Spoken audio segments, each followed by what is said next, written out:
24 inch के सीना है, शिल्पा जूही बॉलीवुड के उर्मिला रवीना है। मोरे गाँव के मीना है,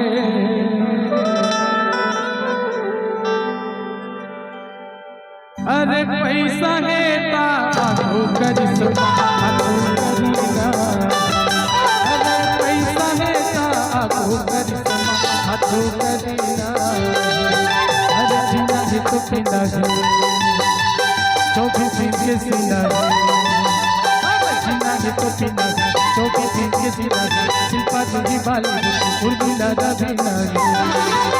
मोरे गाँव के मीना है,